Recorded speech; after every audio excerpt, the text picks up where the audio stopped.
I'm Brandon Amoroso, and this is the D2Z podcast, building and growing your business from a Gen Z perspective. Hey everyone, thanks for tuning into D2Z, a podcast about using the Gen Z mindset to grow your business. I'm Gen Z entrepreneur Brandon Amoroso, founder and president of retention as a service agency Electric, as well as the co-founder of Scaleless. And today I'm talking with Mark Sandeno, the CEO at Experiences, which is a Shopify app that helps you create memorable, meaningful, and bookable moments for your customers. Thanks for coming on the show, Mark. Thank you. I should point out, I am definitely not Gen Z. I'm an old, crusty Gen X, but I'm happy to be here with you.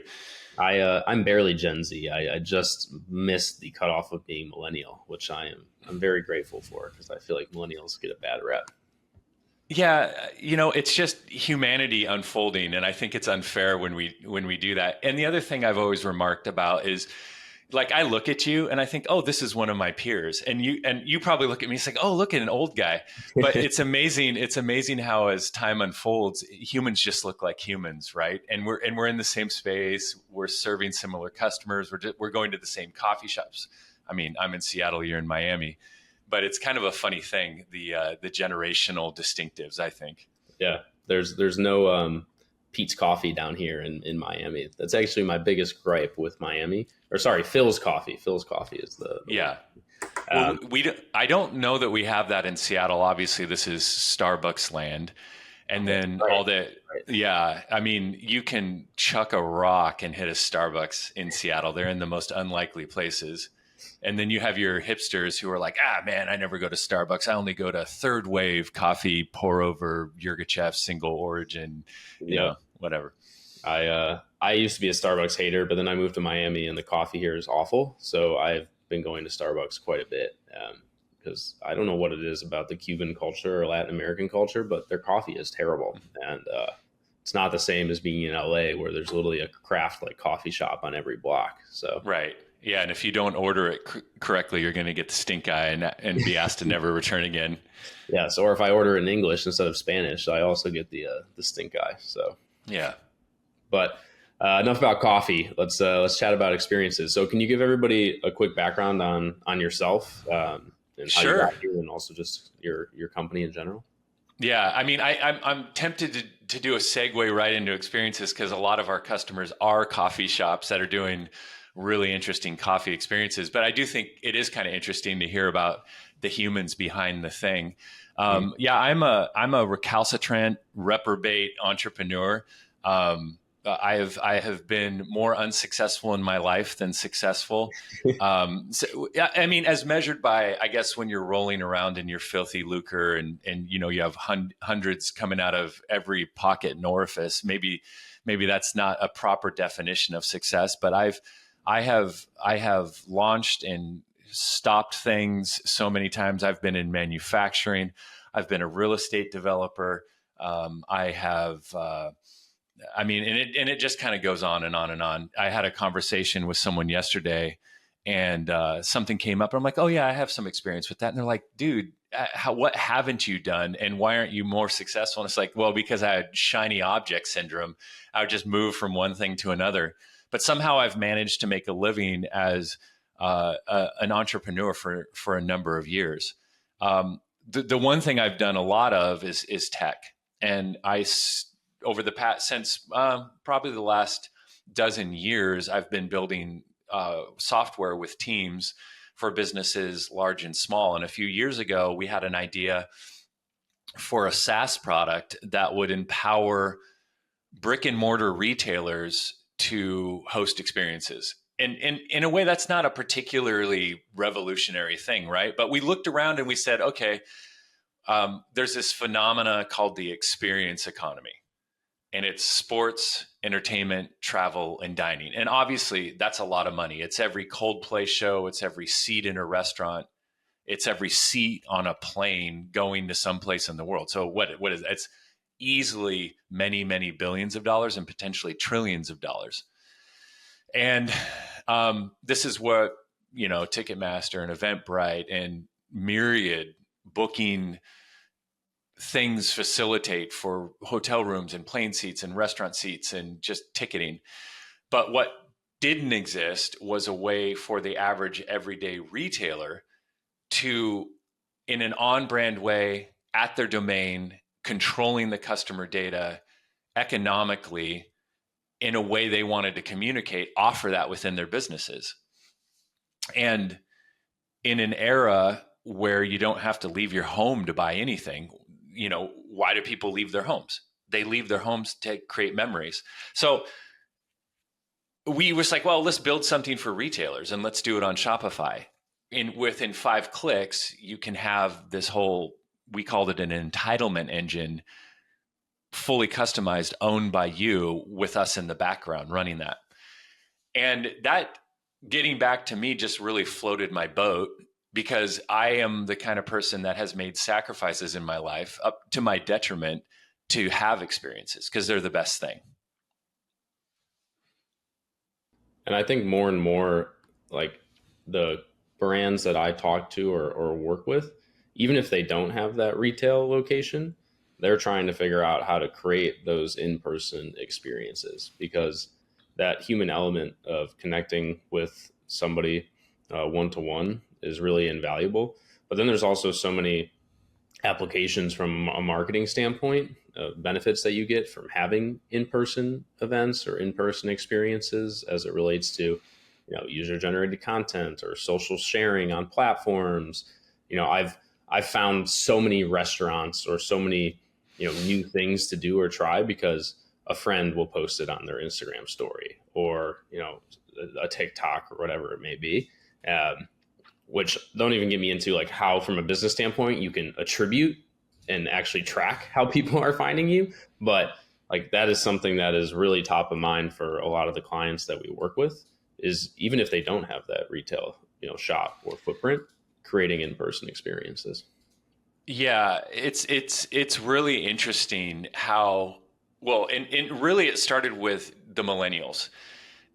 Statistically, and there's some really interesting research about this, they spend roughly 4 times more on memory making than the previous generations, Gen X and boomers.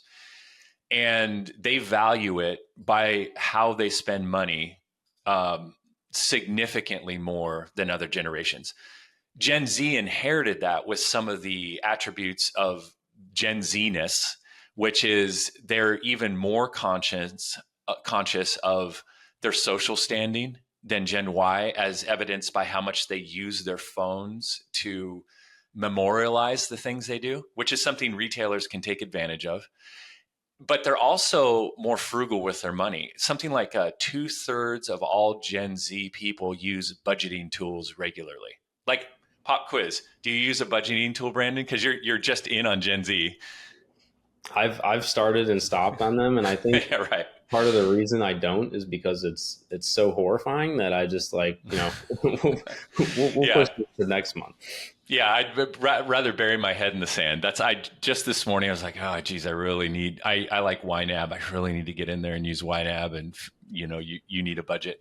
But what's amazing is Gen Z, especially Gen Y, does this. They spend more on things that increase social status and provide memorable moments.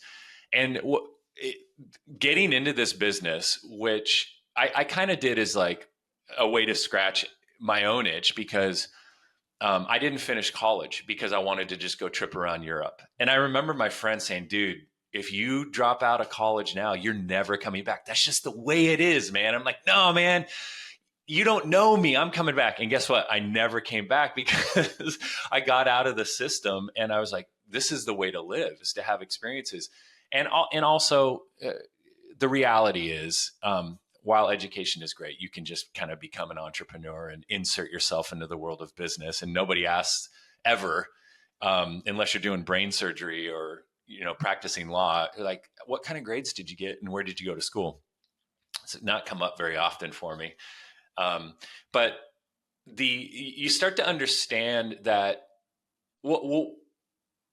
so we started this because this is interesting to us. What we immediately started to see is how broad what we call the shadow experience economy is. So the big tracked categories are the ones I mentioned. It's stadium shows.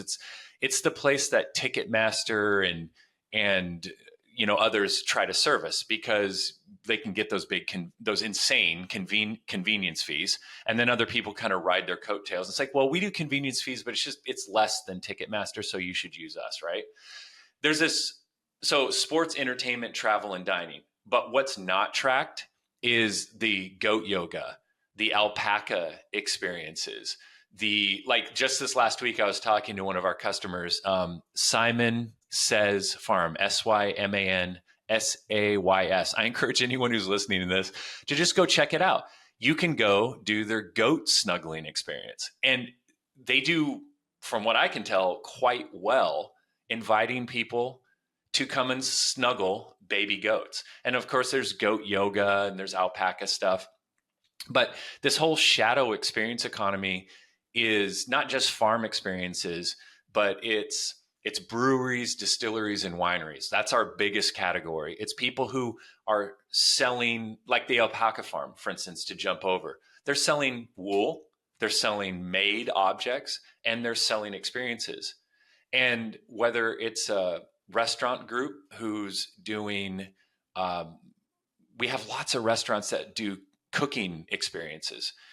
Lots of breweries and distillers and wineries doing tastings, tours, talks, come and have an experience at their beautiful Scottish estate.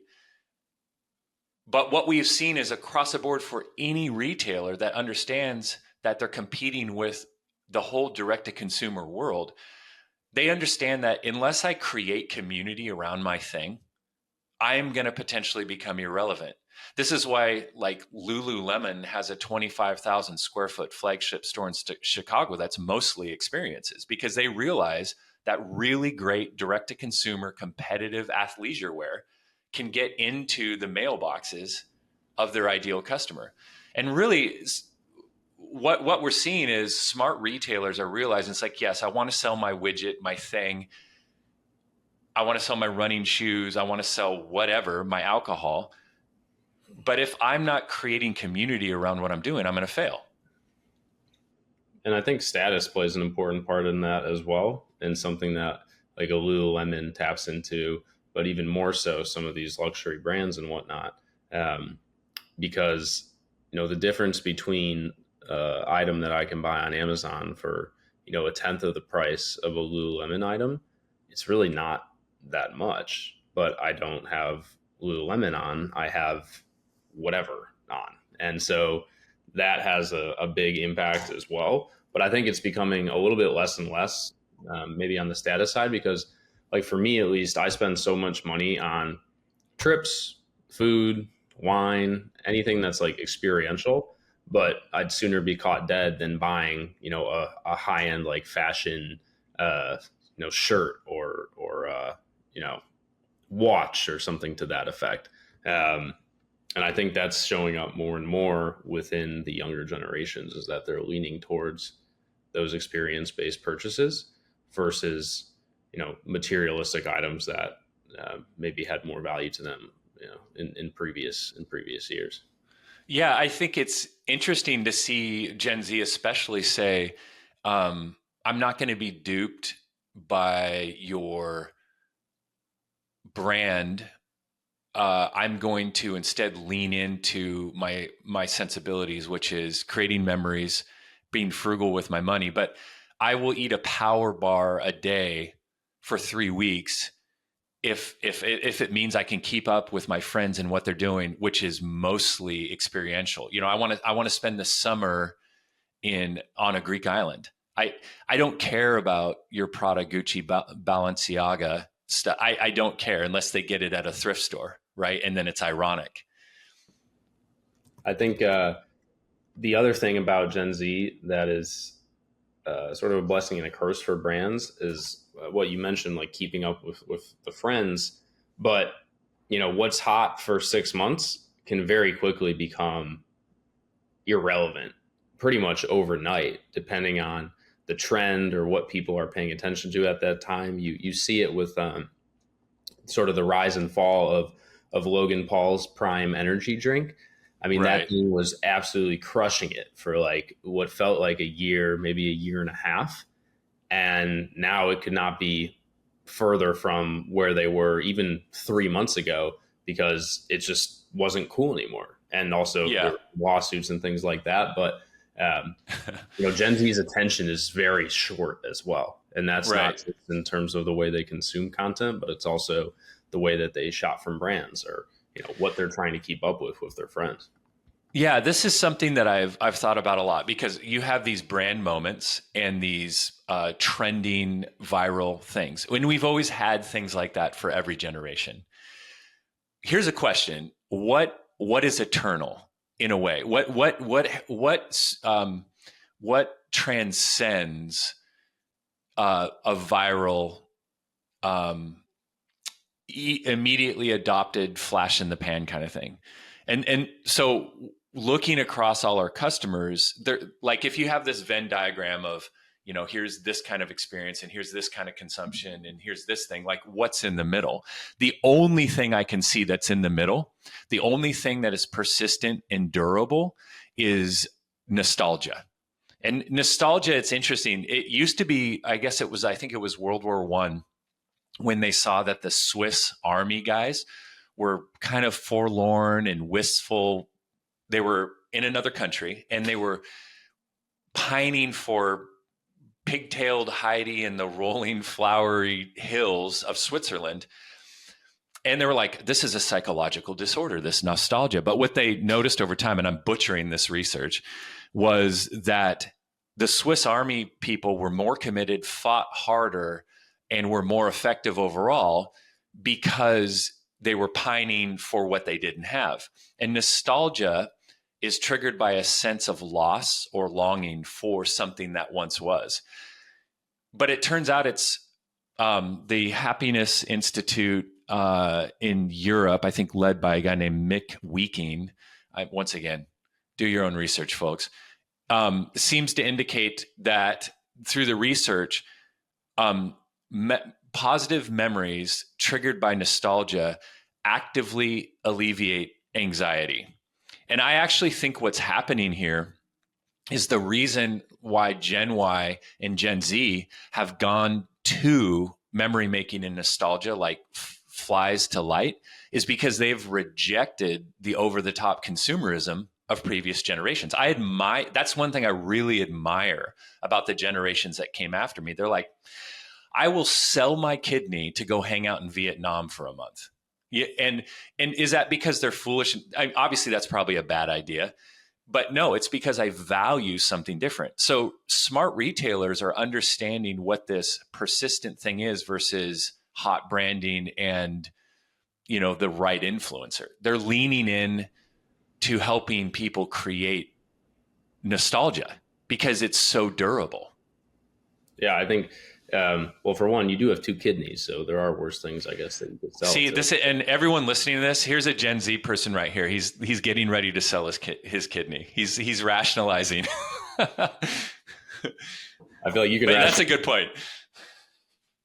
I think, one of the articles I was reading about Prime is how you can only live off of hype for so long, and there needs to be something beyond that. Mm-hmm. And we're starting to see that more and more. But there's so many accounts that I see on Instagram or social channels where they literally live off of nostalgia. It'll be showing like, Monaco in the 80s or Miami in the 80s. And I wasn't even alive. And I'm like, oh, wow, this looks awesome. Like, this is so cool. If only right back then. Yeah. And as someone who lived through the 80s, I was a child in the 80s. Nostalgia is way cooler than actuality. Yeah. I mean, I do like the height of pop music, in my opinion, was the 80s. Like, Flock of Seagulls. I listened to a Flock of Seagulls song, or The Cure, or Pet Shop Boys, or I have teenage boys. I have 3 boys who are teenagers, and I'm like, you guys got to check this out. 2 of them are like, Dad, this is the worst. And then my oldest is kind of a nerd, musical nerd. And he just laps it up. But like, you make an interesting point. There's 2 types of nostalgia. There's objectified past, which is kind of like the retro wave, vape wave aesthetic, which I really like. and kind of looking back and objectifying the past. And then there's the kind of internally derived nostalgia. Like, there's this beach I love to go to with my family, Cannon Beach in Oregon. They have all these there's all these rocks coming out of the water.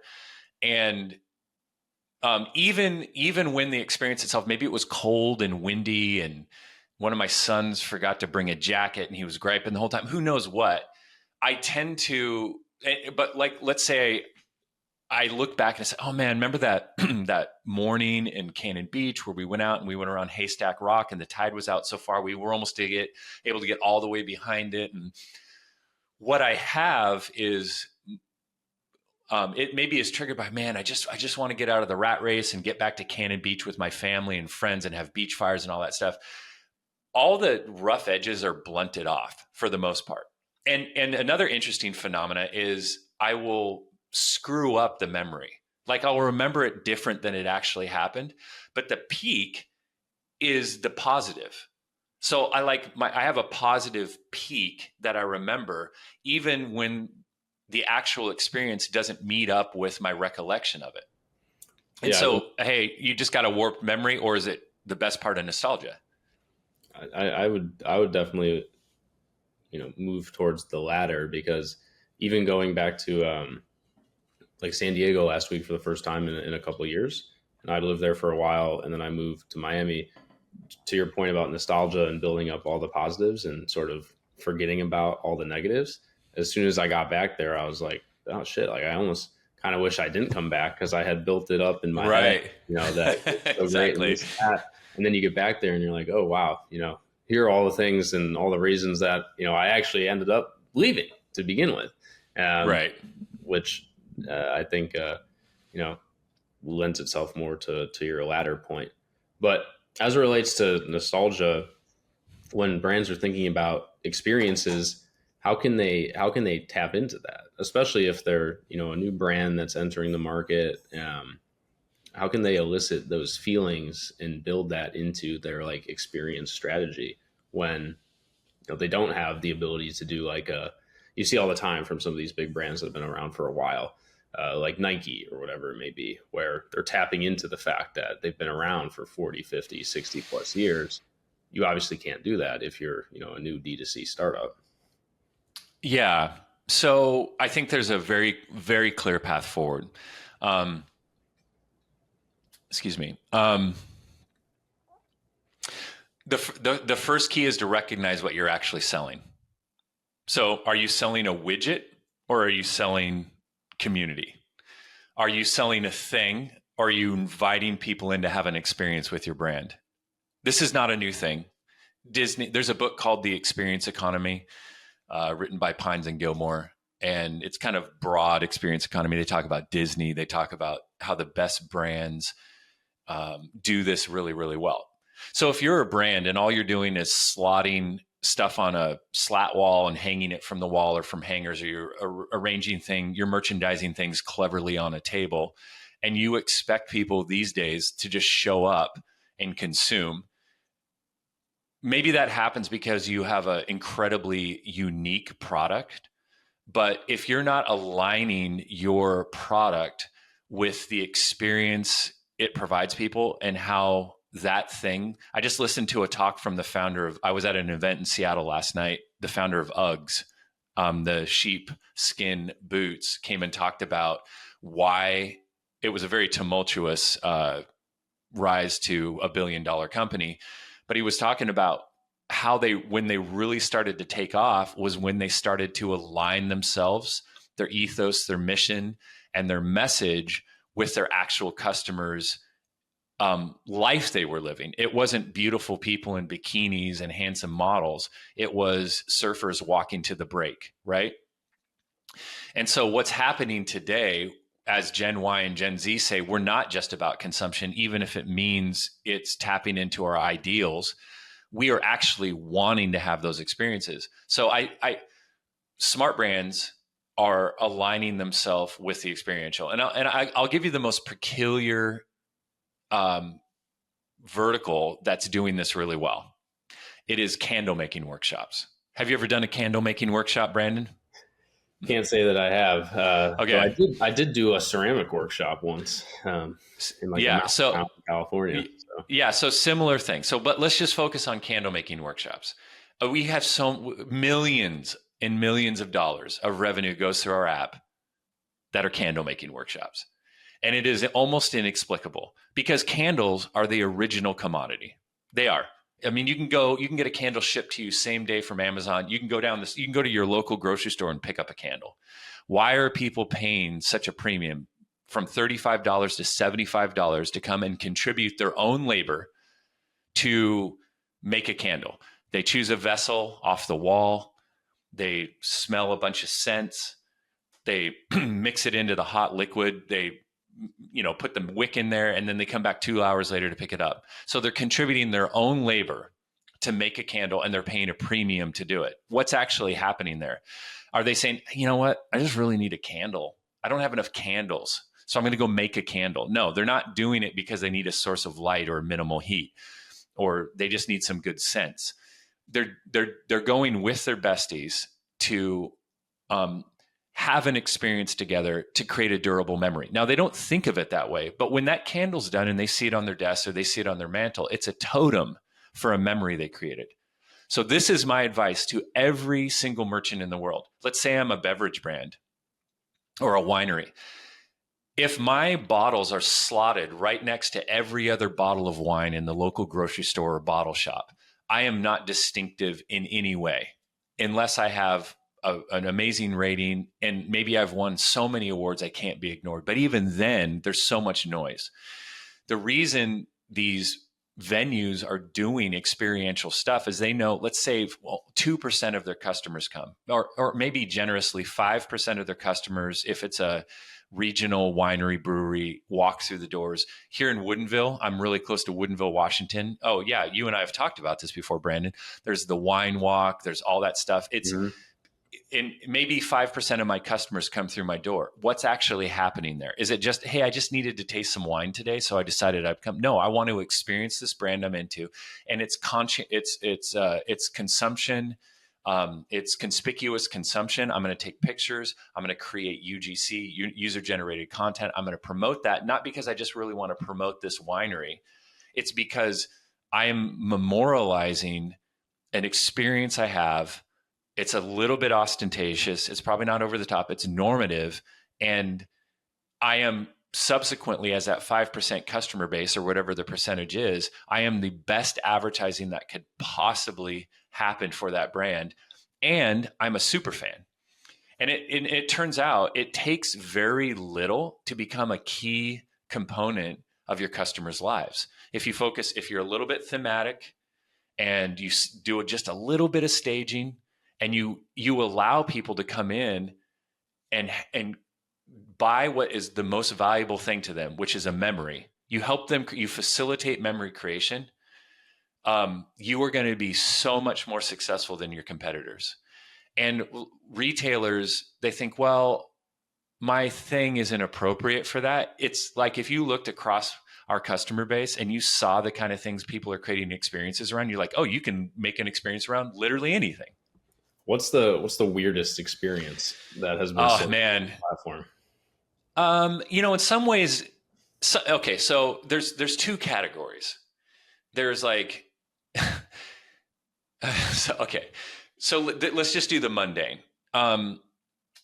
So there's this, one of our customers is out of the UK, and they're a tea shop. They have like, I don't know, 20, somewhere between 13 and 20 locations. And so they do tea blending, tea tasting, but then they also merge tea and alcohol, tea and chocolate, tea and charcuterie. And they're just constantly running experiences. They are like a community engine, and they charge people for it too. People tend to value more what they have to pay for, and they show up for what they have to pay for. So one of the weirdest things is it's a combination of something like, oh yeah, tea plus alcohol. There's this brand called Goo Goo Clusters out of Nashville. It's a legacy candy brand. They do this thing called Goos and Booze. They're just really just literally creating reasons for people to come and have an experience with them where their brand is the kernel of the experience. Okay. Then we just have all sorts of weird animal stuff. Like, come and let a goat walk on you, like baby goats. Like, here's our here's our goat shiatsu experience, where you lay down and they put goats just walk across your back, right? So you have stuff like that. There's a few things I actually can't mention, or I shouldn't mention on a podcast, that are really edge culture kind of stuff. And experiences is one of those things. We don't do a consultative sale. Like, there have been times, and I would be a better CEO if I really knew all our customers. But people say, "Hey, I have a question how to do this," and I'm like, "Oh yeah, let me check out. What are you doing?" And I'm just like, "Whoa, what is this? This is nuts." This is like, think interesting clothing items and edge culture kind of community kind of stuff. Nothing illegal, nothing that is an ethical problem for us to allow them to do that kind of stuff, but just kind of crazy edge culture stuff. I think the larger, more remarkable thing is, and this just really warms me to my tender bits inside, is how to see how the world will gather and be in community around almost anything, knowing that it's actively alleviating anxiety, and then stepping back and saying, hey, retailers actually have a really important psychological mission in society. They help people be better and feel better and live better lives simply by helping themselves thrive through experiential. Mm-hmm. Yeah, I think as a brand or a retailer, sometimes it's almost overcomplicated when they're thinking about ways that they can roll this out. But if they just like put themselves in the shoes of the consumer, like we are doing right now, and just think about, the brands that they like to shop from, the experiences, what they do on a daily basis, it can become more and more clear and more obvious what it is that they should actually do and how they can employ that in their strategy. Yeah, I mean, if you're a clear expert in the beverage space, right? And so you see a lot of brands inviting people in to have experiences with them. Do you see many of them doing it at their brewery, distillery, winery venues? Yeah, I'd say the vast majority, and I think the alcohol industry is probably more, shocking to say this, more advanced or evolved in the experience category than other verticals. Whereas for pretty much anything else, it's the reverse, where like the alcohol industry lags behind in that sense. But they're almost all leveraging their footprint, whether it be for tourism, or if it is like a unique location that they have in a city or whatever it may be. They are almost too focused on that from those that I've worked with. And then, like, let's say you go and have that experience, the follow up and the follow through isn't there. And so when I went to Napa last summer, and went to a bunch of wineries, some of which are clients and some of which are not, pretty much across the board. I made purchases there because I think it is, the whole like wine tourism thing is funny because you go to the winery and then you start drinking and then your purchasing behavior becomes a little bit more erratic. Yeah, maybe I should get one of those spending apps so that I could see what I was doing there. But I left and I haven't heard from most of them at all. And so where I think the opportunity is within the alcohol category is, they can definitely improve upon like their experiences. But even beyond that, how do you then take the experience post-purchase or post-experience and start to replicate and emulate that for somebody who, might only go to Napa once in their life and then they go back to, wherever they're from. But you don't want to lose that connection, that relationship. So how do you tap into the nostalgia of that visit that they had there? Maybe you are taking a picture of the family when they're there at the winery. And then when you send them that follow-up email 3 months later, you include that in the email that you sent to them, as well as what they purchased from you when they were there at the tasting. Like that's some of the things that I'm trying to think through with our brands is how to replicate that in-person experience, but in the digital channel. Yeah, I think that's really insightful. And obviously as the professional you are, you're thinking and ruminating on that kind of stuff, right? You're like, wait a second, why haven't I heard from this? We came up with, or one of my buddies came up with this acronym. I think that's what this is, or an acrostic. It's PAER, PAER. There's no Y. I can't come up with a Y to make it more relevant to retail, but it's plan, arrive, experience, and remember. And then if we tack on another R, it's return. So plan, arrive, experience, remember, return. And it's unique to the experiential component of someone's business. But when you lean into, so plan is, there's this preconception, I'm sitting at home, maybe I'm 2 months out from wanting to do something, but I want to do something. I want to have an experience. I don't want to just go sit in the bar, or I don't necessarily want to go do something more conventional like a concert or a trip. I want to get together with my friends. I want to have an experience. And so I start thinking about the categories. And that's the first place that a brand can be signaling, if they believe that people having experiences with them pays huge dividends, they lean into that. Yeah, I want to sell you something, but I'd love to have you come and have an experience. And let me tell you about my experience. So in that planning, there's marketing automation you can do. You can say, let's say they book that experience, and an email comes out, a week before or a day before. We're super excited to see you. This is going to be fun. It's not just a confirmation of sale, which is what the mistake that most retailers do. They're just like, you have bought 1 unit, and they don't build anticipation. But there's this concept called pre-savoring. I'm going to pre-savor the moment to come, whether I'm just going to consume something in my home or I'm going to go have an experience. You're going to have so much fun with your friends. This is what you can expect. And so you're building anticipation. So then when you arrive, that's the second letter, there needs to be a little bit of staging. Welcome, you're here, you've made it. This moment to come is now actualizing right now. And that's a little over the top and cringy. But what happens is with that pre-savoring in place and that staging and a little bit of theater, the experience is heightened. Because you have built it up, they're going to enjoy the actual consumption more. And then you have the experience, and that just plays itself out. And to your point, I think people it's like, oh, it's got to be this amazing. It's like, no, man, you're not doing anything. Just bring people in. Like you said, beverage is big, but I think of like a running store. I'm selling running shoes, and maybe we're the runner's choice, but why not get people in for talks by ultra marathoners, or just go on low cost trail runs or community events, run to the brewery or something like that, and create community. And then you have, after the experience, you have the remember part that happens during the experience and after the experience. And something you said reminded me of the thing that some of our really smart customers do. They'll create in the theater of their event. Let's say they have let's say it's a winery, and they have a keg or they have a special chair, hey, don't forget to take a picture near the thing, or go over here. This is a great place for photography. Yeah. And social. Yeah, exactly. And so it's user generated content. So it not only advertises for the retailer, but the way modern technology works, it keeps throwing it back in your face over time. Hey, remember this time last year when you were at this place and you did this thing? It's like the best salesperson. And then the goal is obviously to have people return. And the remember and return also is an incredible referral engine. Other people are going to see what I did.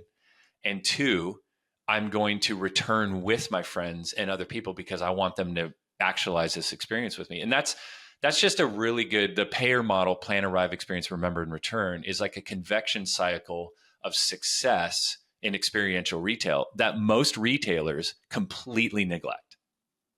Yeah, I think there's like an endless amount of opportunity for these retailers to get a little bit more sophisticated with what they're doing. And I'm gonna have to come back to you on that PAER model and do a little deep dive on that. But yeah, this has been super insightful. I really appreciate you coming on the show. But before we have to hop here, can you let everybody know where they can find you online if they want to connect?